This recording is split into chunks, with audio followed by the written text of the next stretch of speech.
Hey everybody, this is Robert with RetroBasic.com. Just wanting to get a little retro for you, and I have this new idea of mine, text adventure creation. Just want to go through it real quick. Sorry about the wig, there's just too much glare if I don't do this whole thing. Oh, and speaking of retro, I've got a new poster up. Pat Benatar, folks. I went to see her 4 times. Now, I'll be going through some of the phases that I've already done. It's a text adventure creation system in Retro Basic. Um, we'll create an engine. That's a big basic program that is separated from the data. There's going to be some parts of the basic that are locked onto the data. They'll be called additional pieces, and that will be explained later in the video. These data files will supply data, and the engine runs it. Right now I'm calling the engine Thumb T.A.C.S because in 1985 I programmed something similar, and I called it Thumb T.A.C.S, a text adventure creation system. Um, the first the first thing I designed is it's called messages, but it actually keeps room data, functions. The actual file is messages 0. It's going to be for descriptions and functionality. Here's an example of it. We have, even though it says message 1, that's implying that it's room 1. And in this case, my file starts out with the first one just saying, is this acceptable? Because it was something I was using for getting input. At this point, the data for room 1 hits where you have room transitions, and you'll see you have east, west, north, south, up, down. If the number is 0, as in north right here, you can't go north. And I've got 2 expandable where they're empty. Then we have functional codes. These could do anything you want. I've got 2 rows of 8 here. We're going to have standard functional codes, like let's say function code 50 is always some sort of thing that's standard. I can't really think of anything now, but yeah, function code 50 could be information about how to get back to the main treasure room or something like that. So that's function codes. Most of them will be coded into the basic engine and unchangeable. Then you'll make your own function codes where you can change it up and do whatever you want. Then alternate commands in this area indicate, let's say you have a window or a bottle. You could throw smash or break and have a routine that it uses and data that's saved here. And then try, use, turn could all be the same function that does something. And here we have the number 2100, the secret code. You could have, when I highlight this area here called comments, at first it was just the comments. But then I realized you could have extended room descriptions, and you could have responses from characters in the maze with you. So it's now called functions, comments, and responses. Let's say you use the verb pull. Well, then this could come back with any response like, oh, you're pulling my leg, or you're not pulling hard enough, this and that. Functionally, it's an add-on to the whole engine, which you totally control without typing any lines of BASIC. Just some responses to where they're at right there. This will make the games really compact. They'll use less memory. They'll be easier to edit and change. And all room data is stored mainly in messages, 0. We'll have an inventory. This text here I typed on, it's been changed, so I'll skip this. This next file is the functions slash responses slash comments. And I've actually got it online. I'll just show you the file here. Keep in mind there's a lot of changes I'll be making to all this stuff. So this is the actual file. Here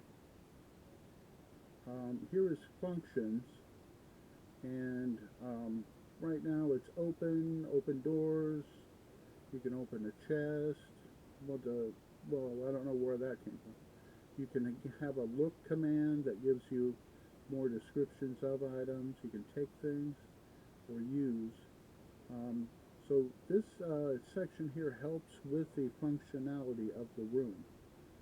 And a lot of these will become standardized pieces of the core, but you'll be able to add any kind of function you want in. And then extended room descriptions are here. To tell you the room is hot, cold, small. Um, you can make out a faint outline of, and then I've got a variable fill that fills this in. Let's have a sip of coffee. Even though I've got heartburn, I'll take a sip of coffee. Anything's better than heartburn. And most of this room is covered in dust. You know, little descriptions. But then we get down to the other things. This door is securely locked. The water in the pool is too murky to make out any details. You know, so you could make a real detailed, descriptive adventure using these. Let's see, you take the item and slip it into a pocket. On the floor in front of you is a functional that you make up. There's introductions. So these are basically hi, I am so and such in your adventure. It's characters that say things to you,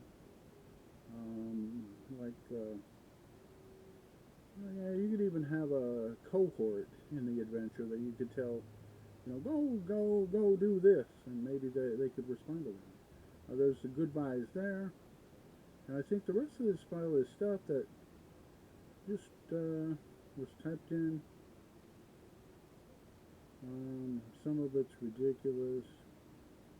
Answers to questions. And yeah, you can change all this stuff. Most of this stuff is, you know, you'd have to have it specifically made for your adventure. So let's see, I'll go back to the slides there.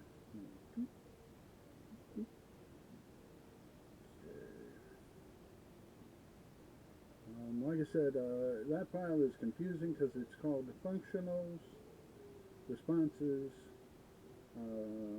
commenting, any kind of other thing that you might need in your game.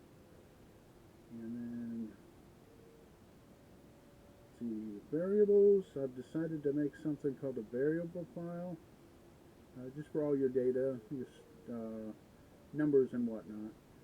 The main ones only though, like hit points, gold, strength, charm, last room you were in, current room.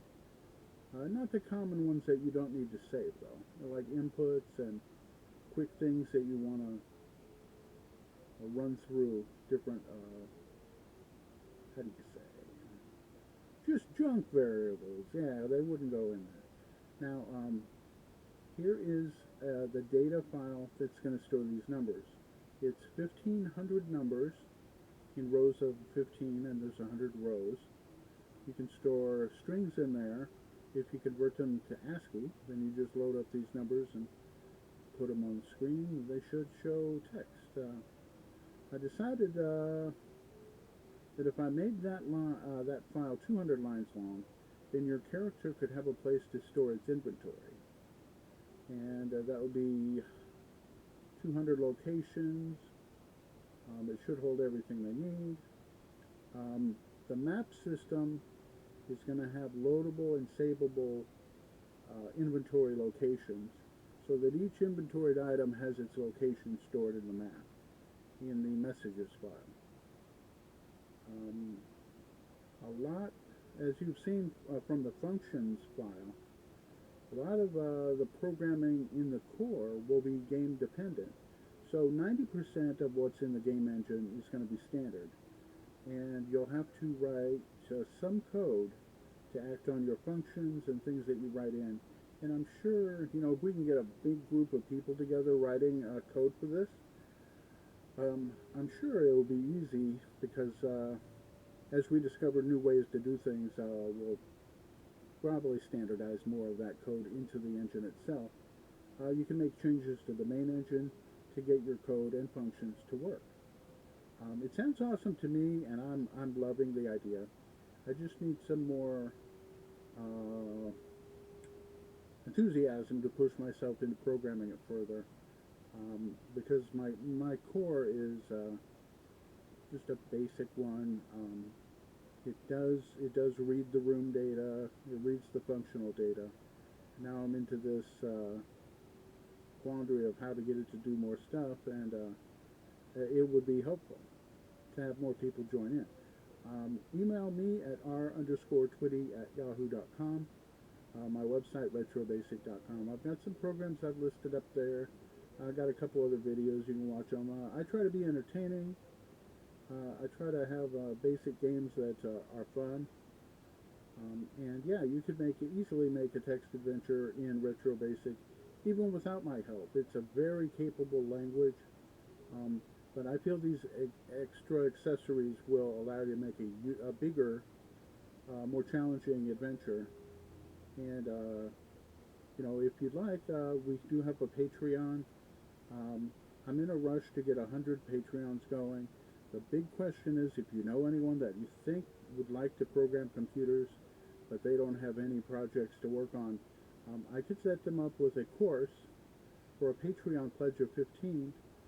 Though we'd have a 3-semester, 9-month program, and I would be integrated into it where I grade quizzes, um, carefully write the documentation for that week's study, and even my phone number if you're a parent and you have someone who's younger and you just need some help on what something means or how something works. Phone number's available. So I'd love to teach that. I'm even coming up with the idea of if someone is an advanced programmer and they want to qualify for a diploma, we have a 6-month. And the diploma is kind of funny. My other video about this, it may make some sort of a future employer, if you were going into software, might think, wow, a degree in basic. If you can get someone to laugh during the interview, and your name is also listed on retrobasic.com under alumni, so there's proof that you went through the system.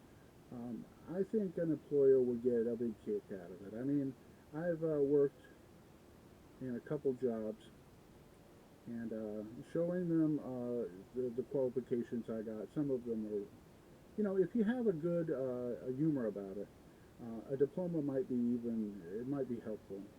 And you're looking at 5 years after you get out of college, 5, 10 years from now, that diploma will be probably available on eBay, probably $200 for that diploma. So anyway, all kidding aside, you could get them going into programming, and I know they would have fun with it.